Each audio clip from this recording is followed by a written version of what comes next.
दोस्तों नमस्कार।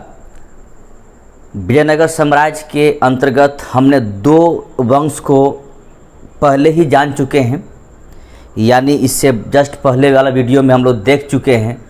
उसके बारे में जितनी भी जानकारियां हैं हासिल कर चुके हैं।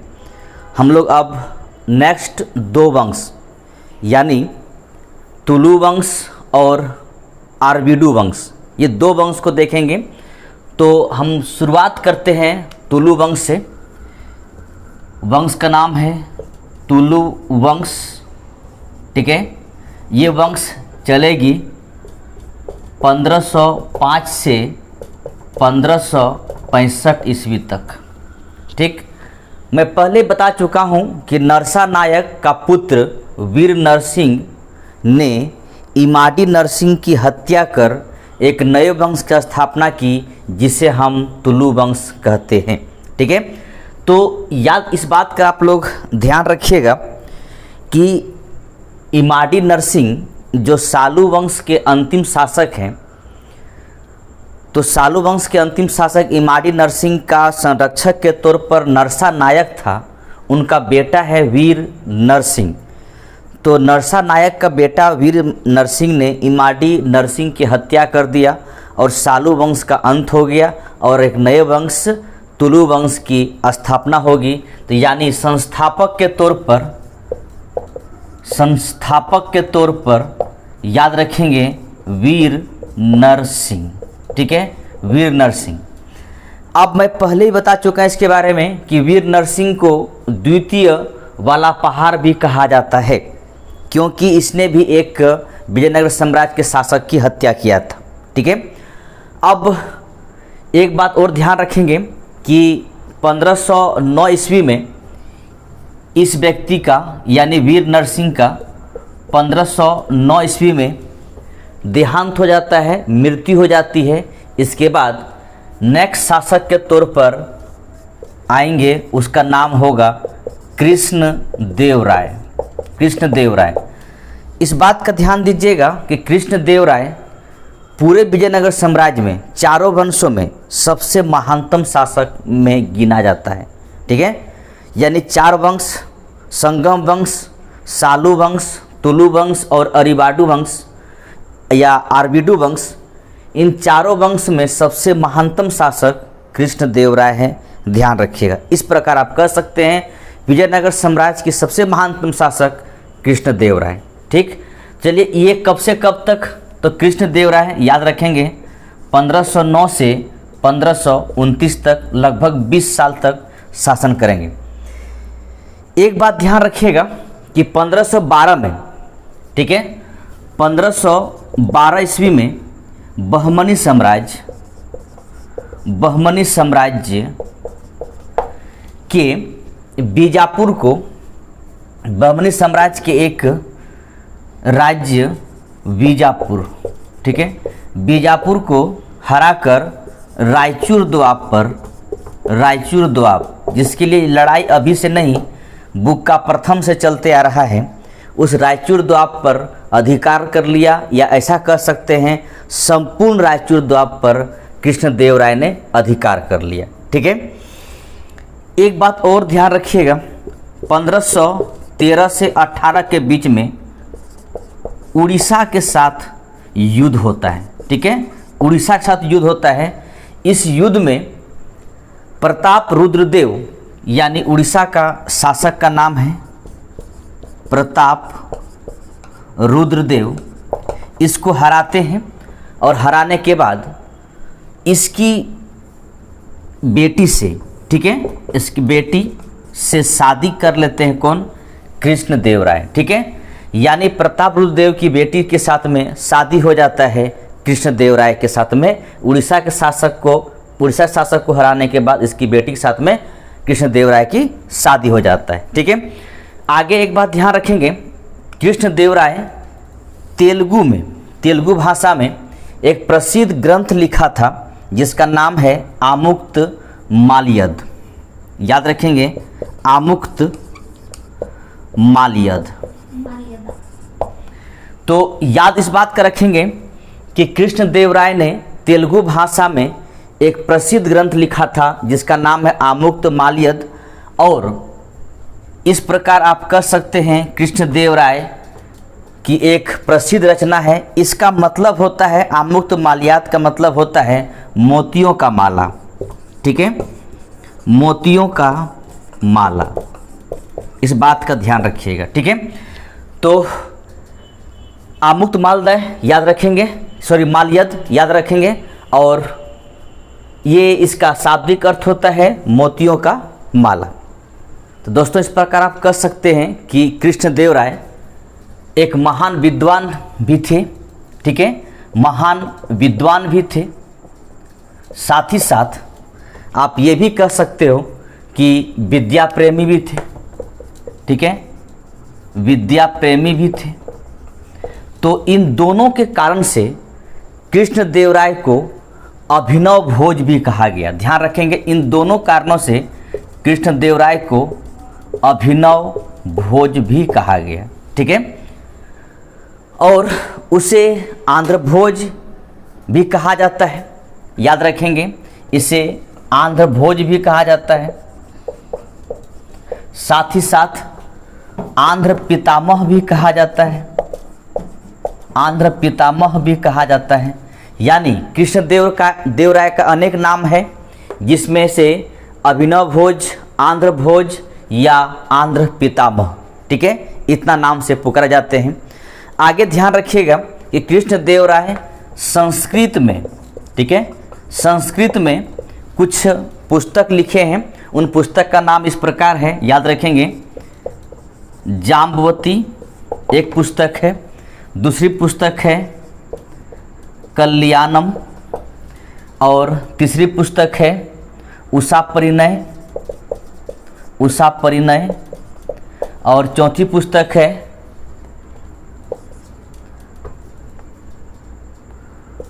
मदलसा चरित्र, मदलसा चरित्र। तो इस प्रकार देखिए संस्कृत में कई पुस्तक लिखे हैं कृष्णदेव राय। जाम्बवती कल्याणम, ठीक है, जाम्बवती कल्याणम एक पुस्तक है, उषा परिणय दूसरी पुस्तक है, और मदलसा चरित्र ये तीसरी पुस्तक है। याद रखेंगे, जाम्बवती कल्याणम एक पुस्तक है, उषा परिणय सेकंड पुस्तक है, और मदलसा चरित्र थर्ड पुस्तक है। इन तीनों पुस्तक को कृष्णदेव राय ने लिखे थे। ठीक, आगे बढ़ते हैं। आप एक बात ध्यान रखेंगे, कृष्णदेव राय के यहाँ 8 महान तेलुगु कवि रहते थे। ठीक है, 8 महान तेलुगु कवि बोलिए या विद्वान बोलिए रहते थे। ठीक है, ये 8 जो विद्वान रहते थे इसे हम अष्टदिग्गज के नाम से जानते हैं, अष्टदिग्गज। ठीक है, तो इसे हम अष्टदिग्गज के नाम से जानते हैं, ध्यान रखेंगे, अष्टदिग्गज के नाम से जानते हैं। ये अष्टदिग्गज में सबसे जो प्रमुख विद्वान है, या आप कह सकते हैं सारे विद्वानों का विद्वान जिसका नाम है, याद रखेंगे, उसका नाम है पेडन्ना। ठीक है, पेडन्ना। ये कवि हैं, ये विद्वान है जो सबसे ज़्यादा आप कह सकते हैं कि अष्टदिग्गज कवियों में पेडन्ना जो सबसे एक महान कवि हैं, जिसे आप आंध्र कविता या तेलुगु कविता का पितामह भी कहा जाता है। इस पेडन्ना को ध्यान रखेंगे, आंध्र कविता या तेलुगु कविता का पितामह भी कहा जाता है। ठीक है, तो इस प्रकार याद रखेंगे कि कृष्णदेव राय के यहाँ 8 महान दिग्गज रह रहे थे, तेलुगु कवि रह रहे थे, उसे हम अष्टदिग्गज के नाम से जानते हैं। और उस अष्टदिग्गज में सबसे प्रधान थे पेडन्ना, जिसे हम आंध्र कविता या तेलुगु कविता का पितामह भी कहते हैं। तो इस प्रकार आप कह सकते हैं कि इसके समय में, कृष्णदेव राय के समय में तेलुगु साहित्य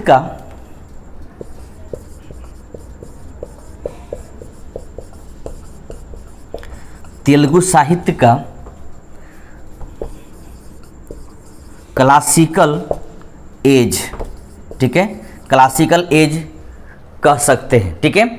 यानी का मान लीजिए कि कृष्णदेवराय के समय में तेलुगु साहित्य का क्लासिकल युग चल रहा था, क्योंकि उस समय तेलुगु साहित्य के 8 दिग्गज कृष्णदेवराय के दरबार में रहते हैं। और इस प्रकार पेडन्ना को आप कह सकते हैं, पेडन्ना कृष्णदेवराय के यहाँ रहते थे, दरबारी कवि थे, या उसे हम राजकवि के रूप में हम जानते हैं, ध्यान रखिएगा, ठीक है। अब यहाँ से एक दो बात और है, ध्यान रखेंगे कि कृष्णदेवराय ने विजयनगर के निकट, जिसे आप हम्पी कहते हैं, ठीक है, कृष्णदेवराय ने विजयनगर के निकट, जिसे आप हम्पी कहते हैं या मैं भी हम्पी कहता हूँ, उस हम्पी में अपनी माँ, कृष्णदेवराय की माँ का नाम है, याद रखेंगे, नागला देवी। नागला देवी, कृष्णदेवराय की माँ का नाम है नागला देवी। तो इसने वहीं पर उसी की स्मृति में नागलपुर, ठीक है, एक नागलपुर नाम का शहर बसाया। और इनकी पत्नी का नाम है, ठीक है, इनका पत्नी का नाम पर या उनकी याद पर हॉस्पेट नगर बसाया, हॉस्पेट नगर। तो याद रखेंगे, माँ के नाम पर नागलपुर और पत्नी के नाम पर हॉस्पेट नगर बसाया था कृष्णदेव राय ने। दोस्तों, कृष्णदेवराय के बारे में इतना जानने के बाद उनका एक लास्ट पॉइंट ये चीज़ें हैं, ध्यान रखेंगे कि कृष्णदेवराय के समय में पुर्तगाल, ठीक है, पुर्तगाली यात्री कौन कौन, 2 व्यक्ति ध्यान रखेंगे, एक है डोमिंगो पायस और दूसरा है बारबोसा, ठीक है, बारबोसा। तो ये 2 व्यक्ति उस समय कृष्णदेवराय के दरबार में आए थे, या कह सकते हैं विजयनगर में आए थे। कृष्णदेवराय ने हजारा मंदिर का निर्माण किया, ध्यान रखेंगे, हजारा मंदिर ये राम जी के समर्पित हैं, यानी भगवान राम को समर्पित मंदिर हैं हजारा मंदिर। और दूसरा जो है विट्ठल स्वामी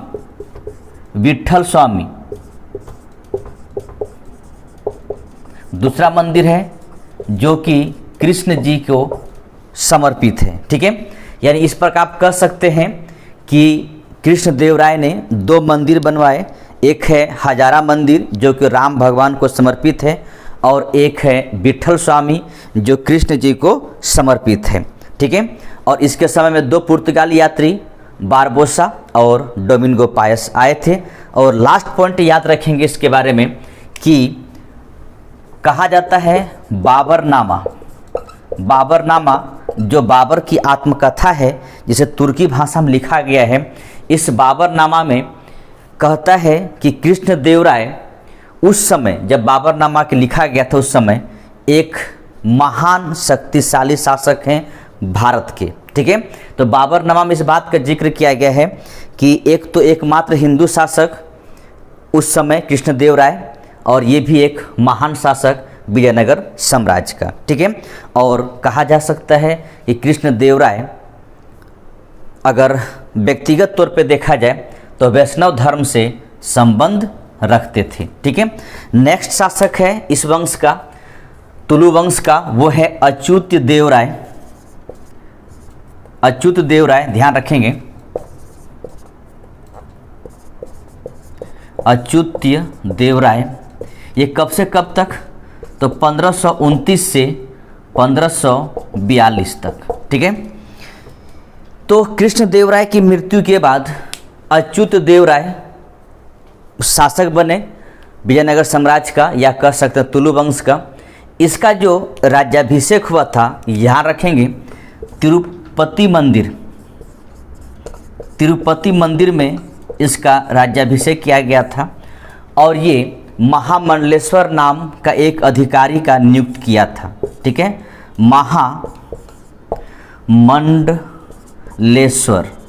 महामंडलेश्वर नामक एक नए अधिकारी का सृजन किया था, ध्यान रखेंगे, ठीक है।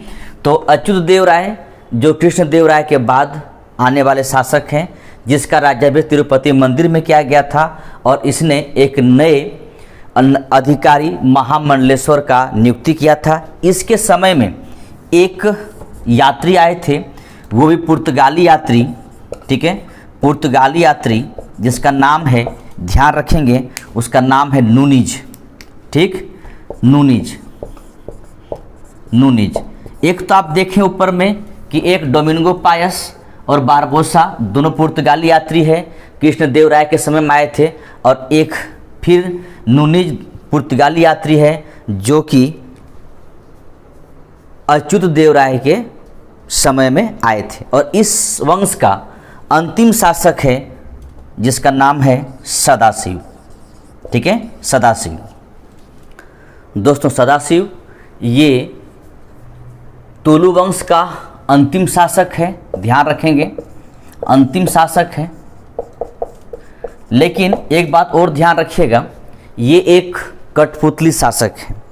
इसके समय में जो सत्ता जिसके हाथ में था उसका नाम है, ध्यान रखेंगे, राम राय, ठीक है। ये कठपुतली शासक है जिसके हाथ में सत्ता था, उनका नाम है राम राय। राम राय एक बड़ा ही चालाक व्यक्ति हैं और आप इस प्रकार कह सकते हैं कि राम राय एक योग्य शासक प्रबंधक जरूर है, लेकिन इसने जो कूटनीति चाल चल रहा था, इसका कूटनीतिज्ञ सफल नहीं हो पाया। ये चाह रहे थे कि जो बहमनी साम्राज्य के जो 5 भागों में बटा था आगे चलकर, जो आपके पास बीजापुर, गोलकुंडा, अहमदनगर, बीदर और बरार है, इनके बीच में फूट डाला जाए, इनके बीच में झगड़ा लड़ा जाए और अपना फ़ायदा उठाया जाए। लेकिन होता ऐसा नहीं है, ठीक है, होता ऐसा नहीं है। कोशिश ने क्या किया कि बीजापुर और गोलकुंडा के साथ मिलकर अहमदनगर को लूटा। अहमदनगर लूटने के बाद उन 5 राज्यों में बीजापुर, गोलकुंडा, बरार, बीदर और अहमदनगर सब मिलकर एक संघ बनाया। लेकिन भले उस संघ में, ध्यान रखें, उस संघ में बरार ने नहीं शामिल हुआ, बरार शामिल नहीं हुआ, ये अलग बात है। लेकिन एक संघ बना जिसमें 4 राज्य शामिल हुआ, जो कि बीजापुर, गोलकुंडा, अहमदनगर और एक आपका है बीदर, ठीक है। बरार शामिल नहीं है, ठीक है। लेकिन इन चारों राज्यों ने मिलकर राम राय की वजह से एक युद्ध होता है जिसका नाम होता है तालीकोटा का युद्ध, ठीक है। तो तालीकोटा के युद्ध में 4 राज्य लड़ रहे हैं, ध्यान रखेंगे। तालीकोटा का युद्ध ये कब होते हैं, याद रखेंगे, 23 से 25 जनवरी 1565 में, ठीक है। तो इस समय ये तालीकोटा का युद्ध होता है। इस तालीकोटा के युद्ध को हम बनिहट्टी का युद्ध या राक्षस तंगड़ी का युद्ध भी कहते हैं, ठीक है। तो तालीकोटा के युद्ध में लड़ कौन कौन रहा है, एक तरफ तो ये राम राय लड़ रहे हैं, ठीक है, जो कि सदाशिव का संरक्षक है। तो एक तरफ ध्यान रखेंगे राम राय है और दूसरी तरफ जो है वो आपका सिर्फ बरार को छोड़ दिया जाए तो बीदर, गोलकुंडा, अहमदनगर और बीजापुर, ठीक है, बीजापुर। इस प्रकार आप कह सकते हैं 4 बहमनी साम्राज्य का 4 राज्य बरार को छोड़कर, और एक तरफ विजयनगर साम्राज्य का एक शासक का संरक्षक बोलिए राम राय लड़ रहे हैं, ठीक है। जिसमें से राम राय की बुरी तरह पराजित होते हैं और राम राय उसी मैदान में ढेर हो जाते हैं, इनकी मृत्यु हो जाता है और सदा के लिए समझिए विजयनगर का सूर्य अस्त हो जाता है। तो तालीकोटा का युद्ध याद रखेंगे विजयनगर की समाप्ति की तरफ ले जाता है। लेकिन मरणासन स्थिति में एक वंश बचा रहता है, वो वंश है आरवीडू वंश, ठीक है, आरवीडू वंश। तो आरवीडू वंश को हम लोग देखेंगे। इससे पहले इस बात को ध्यान रखें, तालीकोटा का युद्ध याद रखिएगा 23 से 25 जनवरी 1565 को। एक तरफ राम राय है सदाशिव का संरक्षक और दूसरी तरफ बीदर, गोलकुंडा, अहमदनगर और बीजापुर है। सिर्फ बरार को छोड़कर बहमनी साम्राज्य के 4 राज्य हैं लड़ रहे हैं, जिसमें से राम राय की बुरी तरह पराजित होते हैं और राम राय मरने के बाद सोचिए विजयनगर का सूर्य अस्त हो जाता है, ठीक है। खैर कोशिश करेंगे आरवीडू वंश कोशिश करेंगे कि ठीक ठाक किया जाए, लेकिन फिर ठीक ठाक होने की संभावना बचती नहीं है। दोस्तों, तालीकोटा युद्ध के बाद जो विजयनगर साम्राज्य की हस्र होती है, खासकर राम राय की मृत्यु के बाद उनका भाई तिरुमल, याद रखेंगे उनका भाई, किनका भाई, तो राम राय की भाई तिरुमल, ये शासक बनते हैं आरवीडू वंश का संस्थापक मान के चलिए। इसने क्या करता है कि विजयनगर के स्थान पर नई राजधानी बनाता, ये याद रखेंगे वेनुगोंडा